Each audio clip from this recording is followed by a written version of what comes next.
श्री गणेश विसर्जनाच्या वेळी एक असं दृश्य कॅमेरामध्ये कैद झालेलं आहे ज्याने प्रत्येकाचं मन भारावून गेलंय। श्री बाप्पांची प्रतिमा पाण्यात घेऊन जात असताना त्यांच्या डोळ्यातून जणू अश्रूंच्या थेंबासारख्या बुंदा घालताना दिसलेत। आता प्रश्न असा उभा राहतो की खरंच बाप्पांच्या डोळ्यातून अश्रू आले होते का, की त्या केवळ पावसाच्या थेंबा होत्या, की अजून काही कारण होतं? वैज्ञानिक दृष्टिकोनातून पाहिलं तर हे कदाचित केवळ एक संयोग असू शकतो, पण श्रद्धाळू भक्तांसाठी हा क्षण भावनिक, चमत्कारिक आणि अविस्मरणीय अनुभव होता।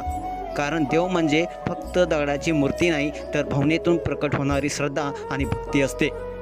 सोशल मीडियावरती हा व्हिडिओ वाऱ्यासारखा व्हायरल होत आहे। काही लोक हे निसर्गाचा खेळ मानतायत, तर काही जण याला श्री बाप्पांचा आशीर्वाद म्हणतायत। विज्ञान आणि श्रद्धेची ही चर्चा सोशल मीडियावरती नवी लहर निर्माण करते, पण सत्य हे आहे की श्री बाप्पांच्या त्या अश्रूंनी लाखो मनं स्पर्शली आहेत। गणपती म्हणजे आनंद, उत्साह आणि एकोपा। विसर्जन म्हणजे शेवट नव्हे, तर नवीन सुरुवात। श्री बाप्पा आपल्याला सांगून जातात की दुःखात ही आशा शोधायची, संकटात ही धैर्य राखायचं आणि श्रद्धेवर विश्वास ठेवायचा।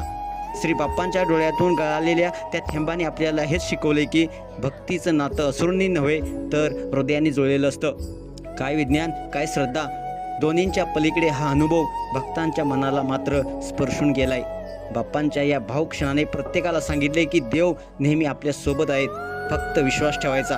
श्री गणपती बाप्पा मोरया, पुढच्या वर्षी लवकर या। तुम्हाला व्हिडिओ कसा वाटला? तुमच्या प्रतिक्रिया अवश्य लिहा आणि आपल्या एस एस स्पोर्ट्स या चॅनेलला सबस्क्राईब करायला नक्की विसरू नका। धन्यवाद।